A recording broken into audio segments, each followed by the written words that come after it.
I gave him so long to get this done, bro. It's crazy. He doesn't get you. Bro. What's wrong there? I randomly found out one of my friends from college had a 1979 Firebird for sale. The only catch is there was no engine, but I mean, just look at it. Anyways, a few days later, I bought it for just under $3,000. Now in my head, I'm thinking, if I'm gonna put an engine in this thing, I'm not going small. The original was a 6.6 liter V8, which is also the biggest engine Firebirds came in that year. But then I found a 7.5 liter V8 out of an Oldsmobile Cutlass for only $850 on Facebook Marketplace, and you already know I have to check it out. So I drove 3 hours to pick it up. Shout out to Keegan for the ride. But the guy selling it said he was gonna put it in his Firebird, but he ended up selling the car, so he didn't need it anymore. The car was parked here. It has the bird in the front. Beautiful car. How much I told you I paid for it? Do you remember? Say 15? No, 6,000 I paid. Oh, the car. I think with the engine. Yeah. The guy here offered me 13. I sold it. So the story kind of checked out. Everything seemed fine. I picked up the engine. Other than a little grease, nothing seemed unnormal or unusual. And for how cheap it was, I wasn't gonna try nitpicking. But later I found out he actually blocked me on Facebook right after. So now I'm sitting here thinking, either it's something like he doesn't do refunds, or I just bought a blown engine. And there's only one way to find out. I found a local mechanic, call him up. He says, yeah, I'll drop it for $1,500, which I think is a pretty decent price. And he even said bring it in like the same week. So I'm thinking we're all on the same page. Everything's going smooth. I bring him the engine. I get the Firebird towed over. Nah, no brakes. Drop everything he would ever need off. Headers, clutch, mounts, bolts, you name it. He asked when I want it done, and I said mid-March, giving him about a month and a half, just in case we run into any roadblocks. Fast forward 1 month, I'm thinking the whole time he's working on the car, and everything's going smooth, until I get a call that he tells me, I was taking a look at your engine, and you need a flywheel. For some reason, I completely didn't notice that the transmission paired to this engine used to be automatic, and I'm trying to pair it to this Firebird, which is a manual, which I definitely should have noticed. And of course, the engine is so rare, the flywheel on its own costs $500. At this point, I didn't have many options, so I just bought it, brought it to him. At least now he's taking a look at the engine. Maybe we're finally gonna get somewhere. But then he hits me with the, yeah, it may cost me a little more than I quoted, and I need a deposit before I start. He didn't really give me a price. And of course, I was like, whatever. I just want the car done. So I told him to let me know when he's gonna get started on the car, and I'll bring him some cash. So I'm just waiting for a call to get this thing started. But the days turned into weeks, the weeks turned into months. And before I knew it, we had our first snow. My car is still sitting outside untouched, just rotting in the same spot I left it. And after continuously telling myself that he's eventually gonna get to it, I had to tap out. I was not gonna let this car sit here for years. Based on the way things have been going, it's probably not gonna be easy getting my car back, but I have to get it out of there. Shop closes at around 5 p.m. Everyone's usually gone by 5:30. All we have to do is time it just right. And now.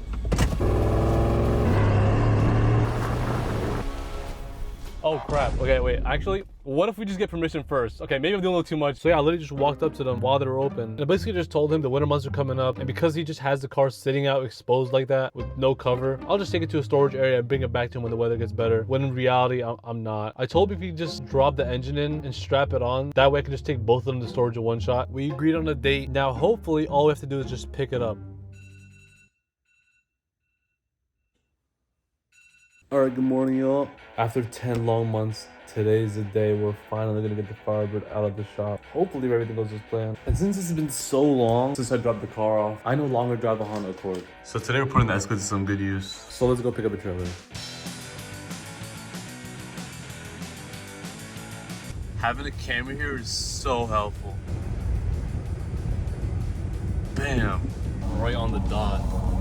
And since he told me to pick up the car around 5, it's going to be dark and cold out because it's currently the start of December. And just to make sure we can be in and out of there without any problems, I decided to run a little test.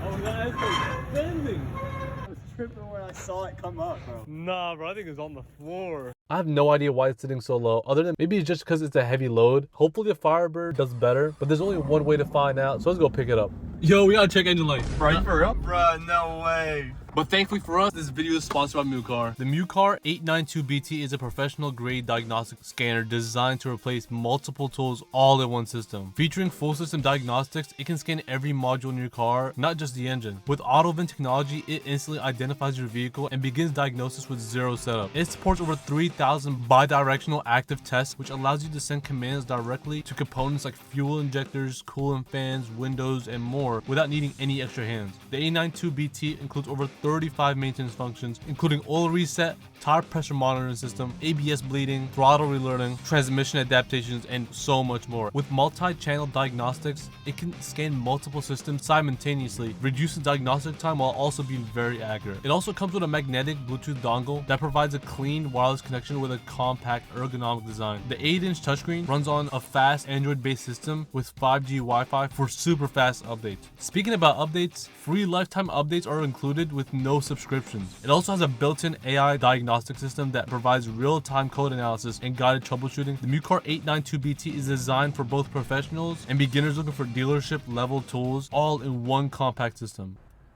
Ooh. Oh, yeah. Turn it on real quick. In the back, it also has a stand. So let's say you're trying to diagnose something and your hands are full. This thing automatically just holds it up for you. You have a USB port and a Type-C. The OBD port is right here. It's a pretty strong magnet. If I were to show you all everything this thing has, like, we'd be here forever. Right now, I'm gonna go through the main menu. We have the auto search, which is like you just plug it in and it does a job for you. Basically just scanning your device. Really easy stuff. Like I said earlier, this thing has AI built in. Right now, you can just easily type in any question to this thing, and it's like you have a live assistant right there waiting for you at all times. The second page of the menu is where you get to maintenance. Here you could literally tap into any system. Like the amount of like things you could do. These are all functions or maintenance functions you could actually do right now. Like water pump starting. You could test out every system on its own. Everything there was just a tip of the iceberg. It really gets crazier. Things like that can get really confusing, but with this, it makes everything so simple. So even me, I can easily pick up one of these things and just know exactly what to click and what each button does. So let's say you have a question, you would go on YouTube and look up a tutorial. Do it right through here. You have a stand built in. Everything I do with cars and all that, I learned straight from YouTube. So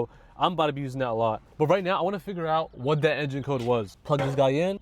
Typical OBD port. So right now, let's go through OBD. There's different ways. Let's go to diagnose. Because this car has like a specific ID for it, it's automatically gonna pull it through. So like if you go to automatic search, it's automatically gonna pull it off. See? Pops up right away, 2007 Cali Escalade. Usually your engine code scanner would only show you that. This thing shows you everything. Like even your sound system, you got the Bose in there. Like just smart scan. Oh snap. Oh, O2 sensors. So I'm guessing those are just bad O2 sensors. Let's see if we want to find out what that is. You press the UI Intelligent Assistant. So it's basically AI. Oh my God, it's actually walking me through replacing the sensor.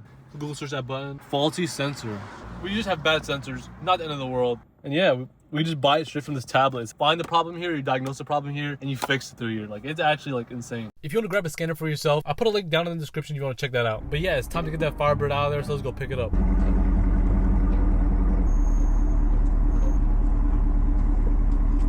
Yeah, now parking simulator is goated, man. Like I could not have done this without it. But so in a second we'll unload it, but I just want to make sure we're all good here.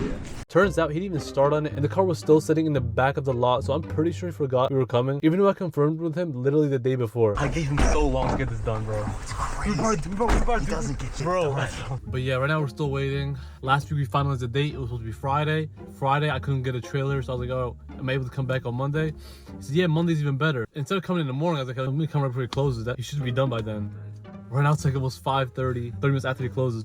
Still pulling an engine out of a different car. Yeah, he's still on another car. So like now I'm like, everything's going according to plan except this guy. So we'll see. Buddy has a whole campfire. I swear I thought something was burning down. He then asked us to push the Firebird into his bay. We helped get the hood off. And because his engine hoist was bad, he was going to lower the engine down using a chain pulley. But after some time, we eventually got it strapped on and ready to get loaded onto the trailer. Hopefully from here on out, everything goes smooth. Now straighten up.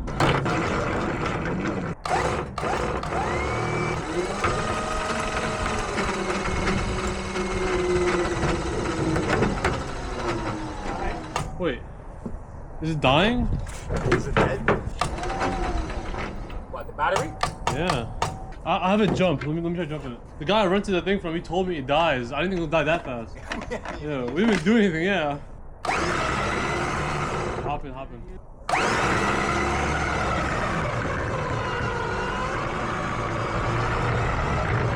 Ooh. Right there. Release. Do all. That's it. All right, now can somebody? No. The other one. Yeah. All right. Oh, what's wrong there, man? Can you hold the pipe? There's two pipes. Oh, okay. No, mbali. Right, the other pipe. Exhaust. Okay.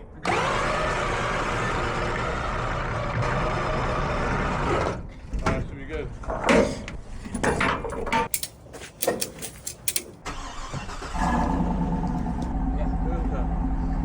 Bring me out to the 15 hour. After 10 months of nothing getting done, the Firebird is finally out. Alright, we're finally pulling the Firebird. I wasn't gonna take it to like a spot, storage area, but the guy is tweaking on me. So yeah, because we took really long getting it out of the shop, the person I was gonna store the car with isn't available anymore. So I need to find a new spot fast because I only have the trailer rented out for 1 day. Yeah, you kind of hit the curb a little bit. We're going off. Yeah. But eventually I did find another spot that was about 30 minutes away. Thankfully I decided to run out of the trailer because imagine I called the tow truck and ran into a situation like this. We'd actually be stuck. And once I paid almost $300 for a 20-minute tow. So towing a couple of times with this Escalade already kind of pays for itself, even if it looks a little funny doing it. Left it out there last night. I still can't believe I have it with me.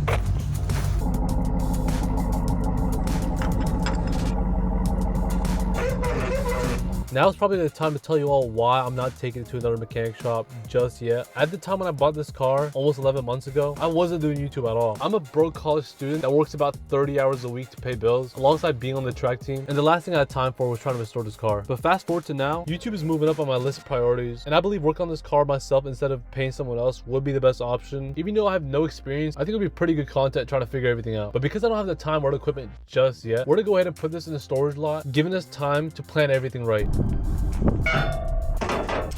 Nice trick I have. You just stick it in there, prop it open, and you just pull. I had to figure it out. That one over there took me a minute, I ain't gonna lie. Ow. Alright. I had to push it off. It's gonna be a little bit of work, but let's send her down. Yeah, I probably shouldn't do that.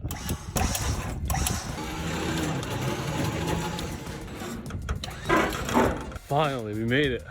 This car needs a lot of love. Everything from the interior down to the paint needs to be redone. And I believe that if I give it some time, we could bring it back to life. So if you haven't already, make sure to subscribe so you don't miss out. Just about finished up here. But let me just show you guys the engine we're working with. It's gonna be insane. Got the flywheel, got everything in there, but I'm gonna store it with the car and we're gonna come back to it later.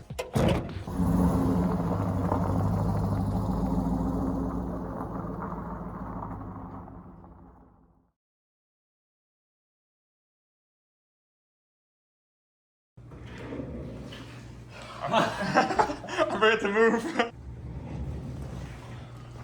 I'm moving too fast. Okay. Yeah, I don't know. It's my fault, bro. I think the camera's there. That's why. Oh. Damn.